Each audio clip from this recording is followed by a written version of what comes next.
श्री शिवाय नमस्तुभ्यम। हर हर महादेव। भगवान भोलेनाथ आप सभी की मनोकामना पूर्ण करे। इसी के साथ जो उपाय और जानकारी है वो है पशुपति व्रत के संबंध में। पशुपति व्रत एक ऐसा व्रत है जिसको करने से हर तरह की मनोकामना पूर्ण होती है। 5 व्रत भी आप नहीं कर पाते हैं और आपका कार्य जो है ना वो सिद्ध हो जाता है।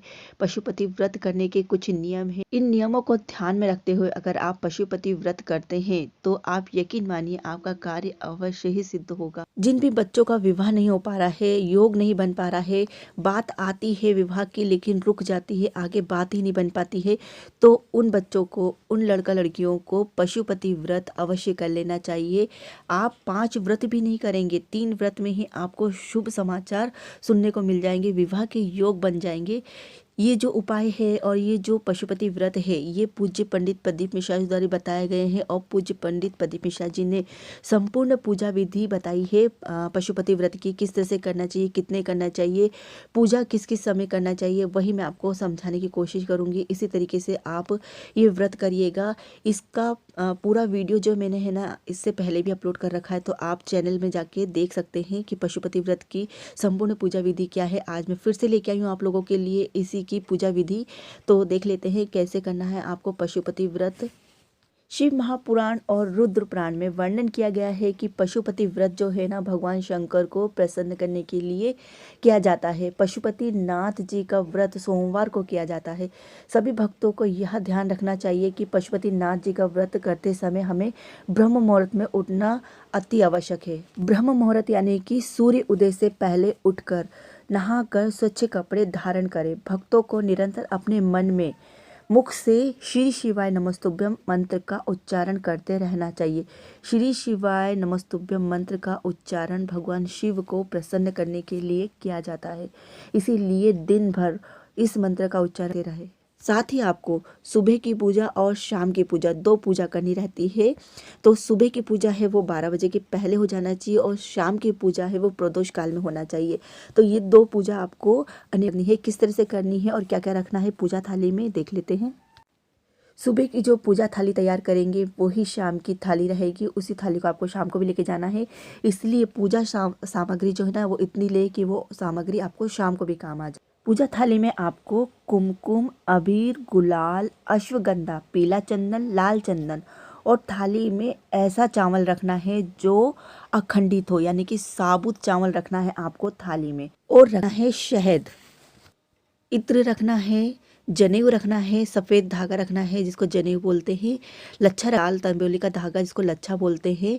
उसके पश्चात आपको रखना है पंचामृत। पंचामृत में आपको 5 चीज़ें मिलानी है। इसमें लेना है आपको दही, घी, शहद, शक्कर और लेना है दूध। ये 5 चीज़ मिला के पंचामृत तैयार करना है। उसके पश्चात आपको लेना है शुद्ध जल, 1 लोटा भर के शुद्ध जल लेना है। 5 बेलपत्र के पत्ते लेना है, यानी 3 बेलपत्र मिलके 1 पत्ता बनता है, 1 बेलपत्र बनता है। तो 3 बेलपत्र का 1 पत्ता मिला के आपको 5 बेलपत्र लेना है सुबह की पूजा में और 5 बेलपत्र लेना है शाम की पूजा में। अगर आपको बेलपत्र नहीं मिल पाते हैं तो आप मंदिर में चढ़े हुए बेलपत्रों को धोकर भी अपने पूजा में ले सकते हैं। ये जरूरी नहीं है कि आपको वृक्ष से ही बेलपत्र तोड़ना है। और बेलपत्र तोड़ते समय इस बात का विशेष रूप से ध्यान रखिए कि सोमवार के दिन आपको बेलपत्र नहीं तोड़ना है। 1 दिन पहले ही बेलपत्र तोड़ के रख लीजिए। धतूरा हो सके तो धतूरा भी ले लीजिए आप पूजा थाली में। सफ़ेद आंकड़े के फूल होते हैं वो ले लीजिए। साथ ही लाल गुलाब के फूल ले लीजिए, गेंदे के फूल ले लीजिए। जो भी फूल आपको मिल जाए पूजा के लिए वो ले लीजिए, थाली में रख लीजिए उसको। अगरबत्ती, धूप, सलाई रखिए और गाय के घी का दीपक रखना है, यानी कि जो घी लोगे वो आपको गाय का होना चाहिए। साथ ही एक सिक्का रखना है और एक फल रखना है। इन सभी सामग्री को लेके जाना है आपको शिव मंदिर में। भगवान शिव के मंदिर जाते हुए आपको श्री शिवाय नमस्तुभ्यम मंत्र का उच्चारण करते रहना है और मंदिर में प्रवेश करते हुए भी आपको इसी मंत्र का उच्चारण करते रहना है। मंदिर में पहुंचने के बाद आपको सबसे पहले करना है मंदिर को साफ, यानी जो शिवलिंग के आसपास जितना भी सामान पड़ा रहता है, पूजा सामग्री रहती है जो दूसरे लोग करके जाते हैं, उसको आप एक तरफ कर दीजिए। उसके पश्चात आप भगवान शिव का पंचामृत से स्नान करवाइए और फिर जो लोटा भर के आप जल लेके गए हैं उस जल को सबसे पहले गणेश वाले स्थान पर, यानी कि जहाँ पर गणेश जी का स्थान है वहाँ पर चढ़ाइए, कार्तिक के स्थान पे चढ़ाइए, फिर आपको अशोक सुंदरी वाले स्थान पे चढ़ाना है। उसके बाद शिव जी की 5 कन्याएं हैं, लोटे में जो ऊपर कलश रहता है वहाँ पर आपको जल चढ़ाना है। उसके पश्चात ही आपको भगवान शिव को जल समर्पित करना है, भगवान शिव का जल से अभिषेक करना है। और जो जल आप पूरा चढ़ा देंगे उसके बाद जो जल बहकर जाता है अशोक सुंदरी वाली जगह से, वहाँ से आपको जल लेना है वापस से अपने लोटे में, और इस जल को आपको रखना है अलग। इस जल को आपको घर पे लेके आना है। आगे मैं बताऊंगी इस जल का क्या करना है। जिस तरीके से आपने जल चढ़ाया उसी तरीके से आपको अबीर, चंदन, गुलाल, ये सभी सामग्री गणपति जी को, कार्तिकी जी को अशोक सुंदरी वाले स्थान पे और शिव जी की जो 5 कन्याएं उनके नाम से चढ़ाना है। और फिर बाद में भगवान शिव को चंदन, कुमकुम, अबीर से त्रिकुंड बनाना है। और फिर उसके बाद आपको अक्षत चढ़ाना है। और फिर उसके बाद लेना है आपको बेलपत्र।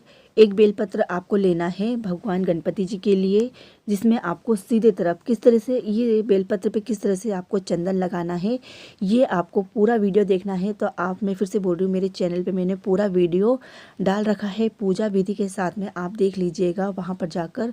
तो बस आपको जो सीधा चिकना पत्ता रहता है ना, वहाँ पर 20 पत्ती पे आपको चंदन लगाना है और गणपति जी के यहाँ पर रखना है उल्टा करके। सीधे पत्ते को आपको उल्टा करके रखना है, डंडी जो है अपनी तरफ आना चाहिए, और जो पत्ती का जो कोना है ना वो भगवान शिव जी के शिवलिंग की तरफ जाना चाहिए। इसी तरह से आपको सारी बेलपत्र चढ़ाना है। और इसी तरह से आपको कार्तिक के ऊपर चढ़ाना है, अशोक सुंदरी पे रखना है। भगवान शिव पर बेलपत्र चढ़ाते जो पत्ती है ना, उसका जो पत्ती का कोना निकला रहता है वो नंदी की तरफ आना चाहिए, और जो डंठल है ना वो पीछे साइड जाना चाहिए। और उल्टा ही आपको बेलपत्र चढ़ाना है। शिव जी पे चढ़ाएंगे वो भी उल्टा ही चढ़ेगा। साथ में बेलपत्र चढ़ाने के पश्चात जो आप आखिरी बेलपत्र चढ़ा रहे हैं, शिव जी पे जो बेलपत्र चढ़ा रहे हैं, उसमें आपको शहद लगा के, चावल का एक साबुत दाना लगाकर, अक्षत लगाकर आपकी जो मनोकामना है वो बोलते हुए भगवान शिव पर बेलपत्र समर्पित करना है। उसके बाद आपको फूल, धतूरा, आंकड़े के फूल जो भी आप लेके गए हैं वो सब समर्पित कर दीजिए। और उसके पश्चात आपको नंदी के ऊपर एक बेलपत्र रखना है। जो नंदी का जो पैर रहता है वहाँ पर एक बेलपत्र आपको सीधा रखना है, यानी जो चिकना भाग है ना वो ऊपर तरफ आना चाहिए। और उसमें भी आप चंदन लगाकर और बेलपत्र नंदी के पैर के पास रखे। जो पैर उठा रहता है ना नंदी का, वहाँ पर आपको रखना है। तो इस तरह से 5 बेलपत्र हमारे भगवान शिव को समर्पित हो जाते हैं। उसके पश्चात आपको सारी सामग्री भगवान शिव को समर्पित करने के पश्चात आपको दिया प्रज्वलित करना है।